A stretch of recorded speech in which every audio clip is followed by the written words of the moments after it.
Libre, libre. Libre.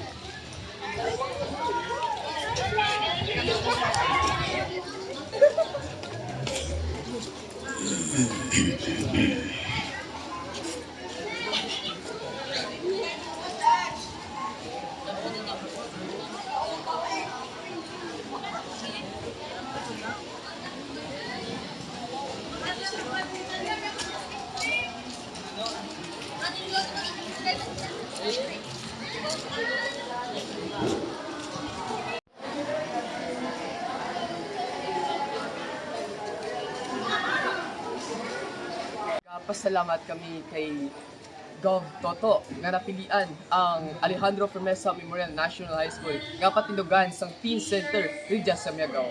Salawat! Salamat, Gov. Toto! Perfect.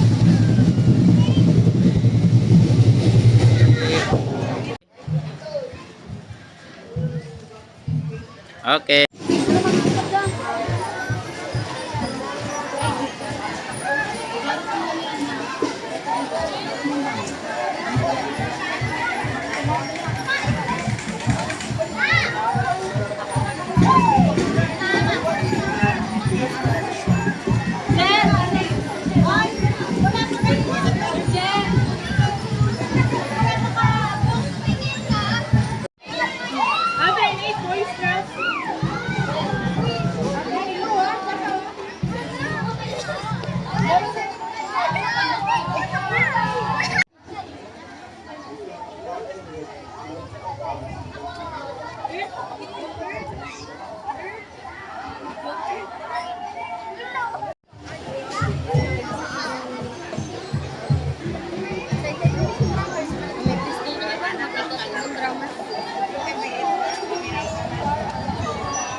Palapot ang among pasalamat sa among pinalangga man nga board member, Attorney Rica J. L. Dario. To our respected and dynamic Provincial Population Officer, Attorney Ruel Juan D. Superio. Sir, thank you for your leadership and for the championing programs that were and turning over of our teen center, Balay Agubay. Today is more than a celebration of a newly completed facility. It is a celebration of hope, opportunity, partnership, and our shared commitment to the young people of Lienao and of the province of Iloilo. On behalf of our school community, our teachers, thank you, Ma'am Seth. Muna din sa tanan, sa atong multi-awarded leader, no other than the number 1, rank 1, top 1, the most outstanding governor sa bilog ng Pilipinas, Governor Toto Defensor. My good friend, isa kang mapisan kang aktibo nga membro sa Sangguniang Panlalawigan, Board Member Joanne Hernanda. Ang amay sa Banwa, mapisan, maukod kag mabinaligon, Mayor Richard Garin. Ang mapisan man kag mabuot, Vice Mayor sa Banwa kang nag-aw, ay good friend Doc Salve Napod. Kaupod sa mga membro sa Sangguniang Bayan, ang akong abyan, si Bongo Richard Garin. Baby Richard is also rather. Si SB Japet, Moleta, si SB Mario Nyones, sa likod. Kagangatod ng SK Federation President, si SB Colette Modesto. Mga barangay kapitanes naton sa 21 ka-Feder Barangays. Subungman, imagid ka mga department heads ang gidala ni Governor Defensor manging kaupod naton sa mga agagiya sa inyong eskwelahan.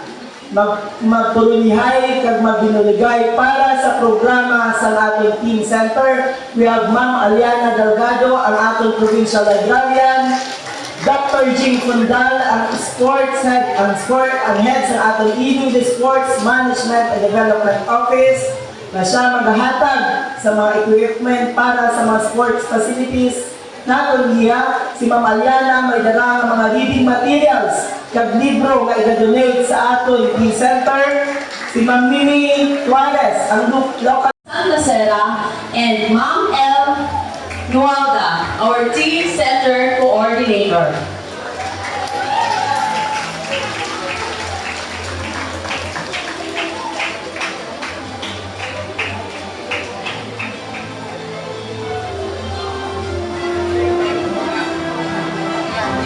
May I request our distinguished guests for the photo opportunity of the transfer of the key of responsibility. And PPOs and PPO personnel, please. Together with our three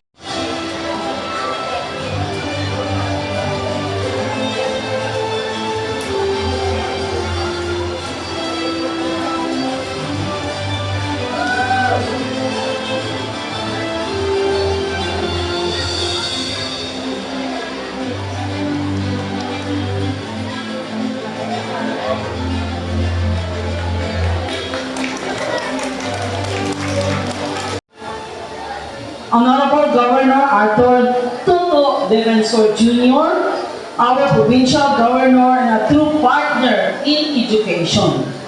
Attorney Roel D. Superio of the Provincial Population Office, our board member Joanne Herminanda of the 1st District,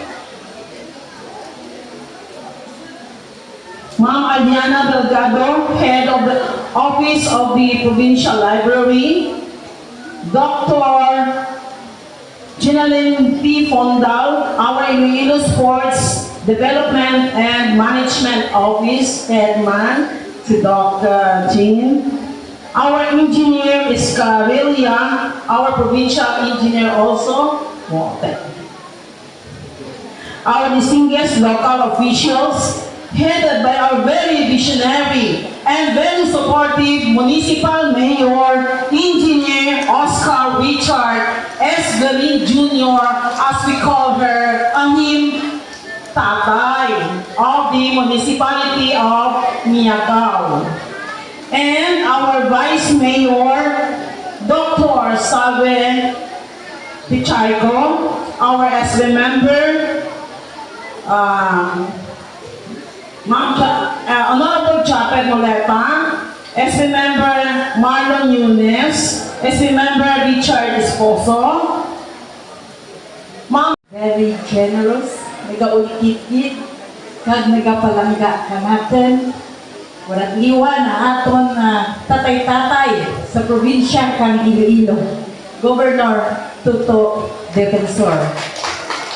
And of course, Jaman, behind man ng kadyang na building, ang ako ng good friend, Attorney Bon Superior. Kay Jaman, no, ang tanan daw makitulyo yung dalan ko. Tanan mga department heads, hindi ko mga missionary sa isa, ang tanan ng mga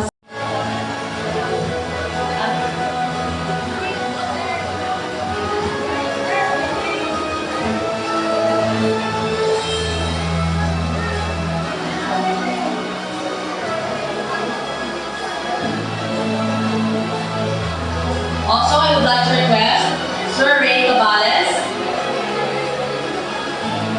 Carles, sorry.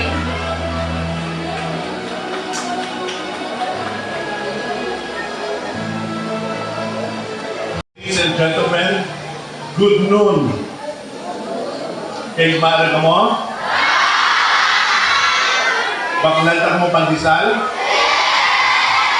Pero ang kiss kung mo baklan ng pandesal, pasalamat kita titudo-tudo kay Governor Toto R. Defensor Jr.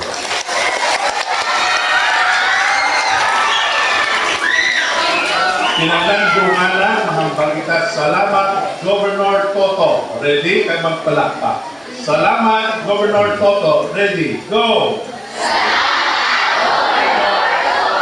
Yay!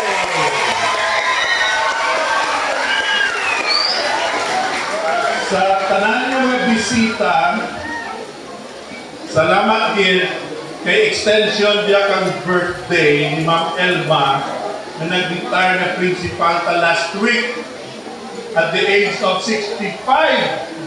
Oh? Tama na ka po na si Ma'am sa pagpaliyuhan ni Ma'am para magnami ang Alejandro Promesa Memorial National High School. Palakpakan ba natin ang ating principal. First time naman na sa birthday mo, ginagaluhan ito kang governor ka, kang balay ang Dubai.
to the ribbon cutting and unveiling of marker.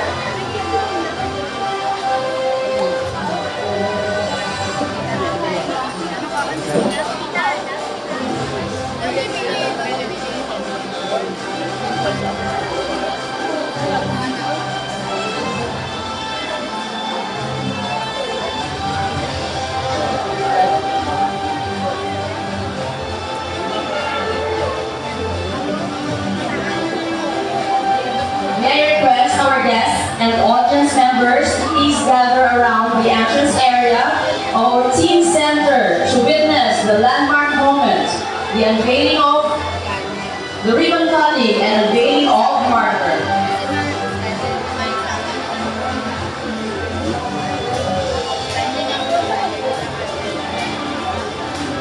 May I request also our distinguished guests to please transfer in front of the teen center for the ribbon cutting and unveiling of marker. That's why ang ating teen center, hindi lamang istruktura.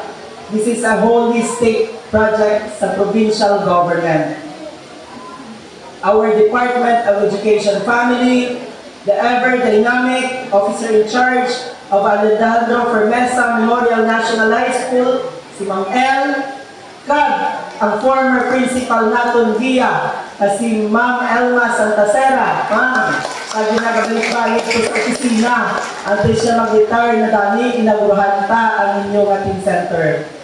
The teaching force, the faculty and staff of this institution, our school PTA, the governing council, municipal department heads, may mga department heads si Mayor Deli, ang atong media partners and Capital Press Corps, our BSPOs, Adi Manduri, led by Ma'am Rose Galvan, may ever supportive and dedicated provincial population office family, ang staff personal sa nagkalilayan ng departamento sa Capitol, and the most important of this are the beneficiaries, kamo ng mga learners diya sa eskwelahan. Fellow workers in government, the rebranded Teen Center 2.0 is a level-up version of the flagship project of the Iloilo Provincial Government under our Adolescent Health and Youth Development Program na gina-implementar sa ating opisina sa Provincial Population Office. This is an innovation to the existing facility, a strategic initiative aligned to the development framework of our governor, widely known as the More Progress Iloilo, a movement for a robust, progressive, globally competitive, and resilient province of Iloilo. Our teen centers stand as a living symbol of our unwavering commitment to youth development programs and their empowerment. These are not just buildings inside our schools. They are safe spaces and hubs of opportunity, creativity, leadership designed to shape our young people into responsible and active partners in nation building for a stronger and more progressive Iloilo.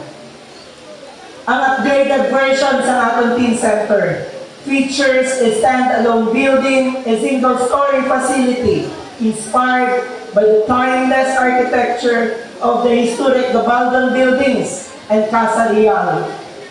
And this was thoughtfully designed by our Provincial Engineers Office led by Engineer Jeb and fully equipped with the necessary resources, equipment, amenities, creating a dedicated space for the holistic growth and empowerment of our adolescents and youth. Kag hindi lamang istruktura ang aton ginapatindog kag mga kagabitan ng aton igabutang.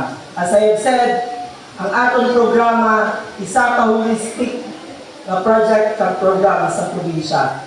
May sports equipment ihatag si Doc Jing, may learning materials sa library, may mga programa pagkikita na iban na igabutang diri sa aton teen center project. More than the facilities and equipment, we are building a home, a space that we aim to strengthen adolescent and youth development by providing programs that build knowledge, character, leadership, and resilience for our youth. We envision the center becoming a trusted space where our students can seek guidance without fear of judgment and discover opportunities that will help them reach their full potential. Ining mga Teen Center project naton is a living testament kung ano kamo ka-importante sa aton gobernador. Kay man, sa Subong Mayara, kita 102 secondary schools, way labot ang aton mga integrated schools. Ang Alejandro Fermesa Memorial National High School was given the priority of Governor Defensor mapauna ang patilugan sin building. Isa kamo sa napulo nga pilot beneficiaries in project. Wala untat nga maging agresibo kita sa pag-establisar kapag tukod sini mga infrastruktura sa bilog nga probinsya. Tungod sini, makita naton ng ilo-ilo, ginapabugal, nakita ang pinakamadamo na teen center sa bilog na Pilipinas. Pagkita lamang sa probinsya sa Iloilo ang nagapatindog sa mga teen center sa aton mga bulutuan. This is a proof that under Governor Defensor's leadership, good governance is a standard. Bringing programs directly to our communities and to your schools. This project is also one of the reasons ma-permi lamang nadadaog ang probinsya sa Iloilo sa PAPDEV Awards for 2 consecutive years. Amo man ang banwa, Kamiag-aw, sa aton sa idalom sa aton population officer sa Ms. Kiran del Cabuon, kag suporta ni Mayor Richard Garin, kag sangre ang bayan sa pagpamuna ni Doc Salve Napod, with their strong leadership to our population and development programs, nangin madinalagkon ang aton mga programa diri sa Miag-aw. These achievements are the results of collective effort of our provincial officials, your municipal officials, the barangay functionaries, as well as our school partners and our community. Si Governor Defensor hindi lamang concern sa inyo academics, o ano inyo mabalaan sa four corners ng inyong bulutuan. He is equally committed and concerned on your social life, your psychosocial well-being, and your mental health.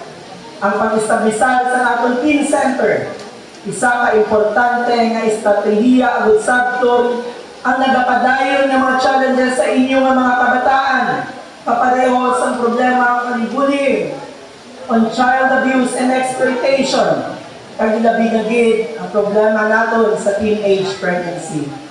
Pinaagi sa ni, tinutuyo naton nga bubuligan kamo nga mga kabataan manikawan sa pag-engage sa mga risky behaviors, kag mahatagan sa gusto nga informasyon, kag suporta, agud maghimo sa maayo kag matarong nga desisyon sa inyong kabuhi. The Balay Agubay will also serve as the home of the Best Province Program of the province of Iloilo here in your municipality. Through this initiative, our learners will benefit from the career guidance and counseling that will help you make informed decisions about your education and your future career. Our Voters Education Program that would empower you to become responsible, informed, and active citizens of this country. CAG, ang program for resilience of Iloilo and mind and emotion. Nagapertenisel sa programa natin sa mental health. These programs reflect our commitment to nurturing not only academically competent learners, but also emotionally healthy, socially responsible, and engaged kabataang Ilonggos. As we formally open this teen center today, let us remember that the facilities alone do not transform lives. It is the people that bring them to life. Our teachers, our peer helpers, our guidance advocates, our leaders, your local government unit, and our development partners. To our dear students, this center is for you. Make it a place of learning, friendship, creativity, and hope. Use it to discover your strengths, pursue your dreams, and become positive influences to your families and communities. Our Teen Center stands as our meaningful contribution and a powerful symbol of our commitment. A commitment of the Iloilo Provincial Government under the proactive leadership of Governor Toto Defensor and our Sangguniang Panlalawigan. Utlagi kita ni Board Member Joanne de Subungaaga, of course, with the full support sa Banwa sa Nagao under the leadership of Mayor Richard Garin and the support of your Sangguniang Bayan with Doc Salvi Napod and our Sangguniang Bayan members. Which must